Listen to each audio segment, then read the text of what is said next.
Hi there, everyone. Welcome to The Daily Gardener. I'm your host, Jennifer Ebling. It's June 21st. When is the best time to divide, to prune, to transplant? In general, the answer I most often give is that the best time to do anything is when you're standing there with a shovel or a knife or a spade in your hand. We are all so busy, and our gardens can get away from us. Our good intentions of getting to things at a later date can evaporate faster than water on a hot July day. Thus the saying, there's no time like the present. So if you're in your garden and you have helpers, or you just have the right frame of mind to tackle that bigger project, to move that plant or split that rhubarb, I say go for it. Here's today's brevities. It's the birthday of Abraham Mignon, who was born on this day in 1640. Mignon was a Dutch Golden Age painter, and he created vibrant paintings of fruit, birds, and his specialty of flowers. When Mignon was just 9 years old, he was placed under the care of Jacob Merrill, a still life painter and art dealer. Mignon became his apprentice. Merrill was impressed with Mignon, and he asked him to instruct his stepdaughter, Maria Sabella Marián.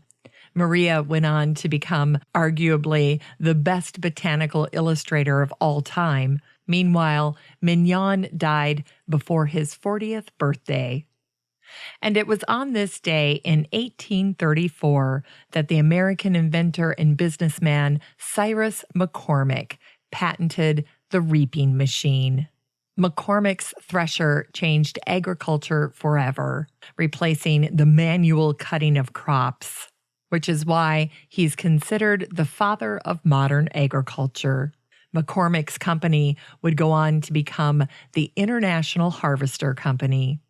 McCormick was a devout Christian. He made a fortune from his reaper, and much of his wealth went to charity. It was Cyrus McCormick who said, "There's a special place in God's kingdom for businessmen who put their money where their mouth is." In 1940, the 3-cent postage stamp commemorated McCormick, and today the original McCormick Farm is owned by Virginia Tech. McCormick came up with all of these wonderful witticisms about business. Here's a fun one. Trying to do business without advertising is like winking at a pretty girl through a pair of green goggles. You may know what you're doing, but no one else does.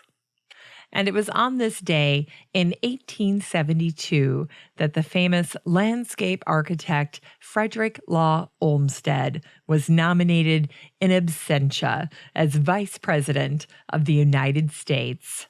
Banker James McKim and philanthropist Robert Minturn, who was instrumental in the creation of New York's Central Park, proposed a ticket featuring Olmsted as vice president, and as president, William Groesbeck, a former United States representative from Ohio.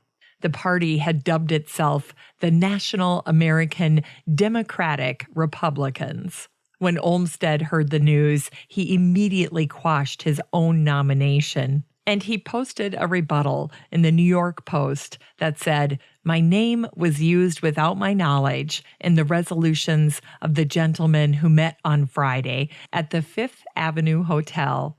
Privately, Olmsted was pleased by the support. It was one more indication of the esteemed public figure that Olmsted had become. And today is officially the first day of summer. It's the longest day of the year, and it always marks the beginning of summer in the Northern Hemisphere. It's also known as the summer solstice. A solstice happens when the sun's zenith is at its furthest point from the equator. Solstice has Latin origins and means sun stopping. In today's Unearthed Words, here are some quotes from Donald Culross Peattie, who was born on this day in Chicago in 1898. Peattie was regarded as the most read nature writer in America during his time. What is a weed? I have heard it said that there are 60 definitions. For me, a weed is a plant out of place. I have often started off on a walk in the state called mad, in the sense of sore-headed or mad with tedium or confusion. I have set forth dull, null, and even thoroughly discouraged. But I never came back in such a frame of mind, and I never met a human being whose humor was not the better for a walk.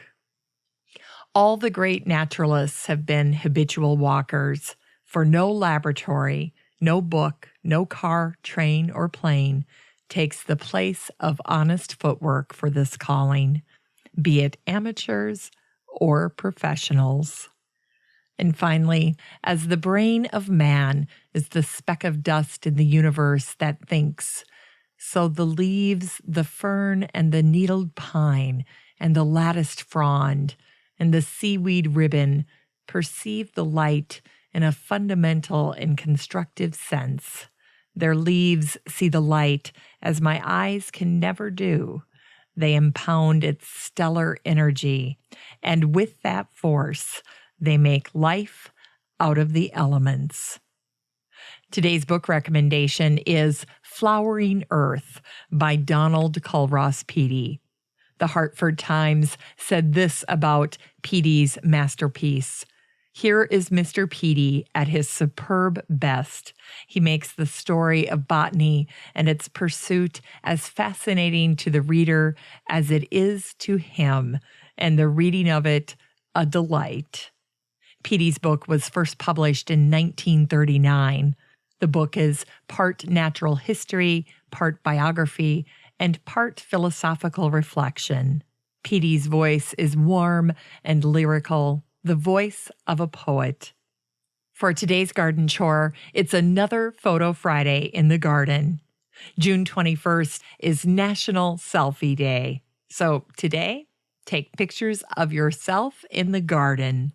I did this with my student gardeners a few weeks ago, and I have all of these adorable pictures of them peeking out from behind blossoms and foliage in the garden. Finally, here's something sweet to revive the little botanic spark in your heart. On this day in 1843, the New England farmer published a simple post on weeding. Here's what it said. The checking of weeds and the stirring of the soil must be most perseveringly and faithfully performed if you expect to obtain good crops, and no weed should be suffered to mature before being destroyed. 1 year's seeding, says the old proverb, makes 7 years weeding. Thanks for listening to The Daily Gardener, and remember, for a happy, healthy life, garden every day. The Daily Gardener is produced weekdays in lovely Maple Grove, Minnesota. You can find complete show notes over at thedailygardener.org, and be sure to share the show with your garden friends. You can find The Daily Gardener on all your favorite social media, Instagram, Twitter, and Pinterest, and of course, Facebook. While you're over at Facebook, don't forget to join the Daily Gardener community.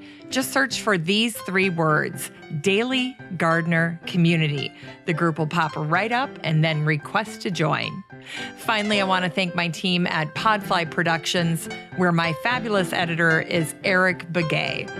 Have a great day in the garden, and we'll see you tomorrow.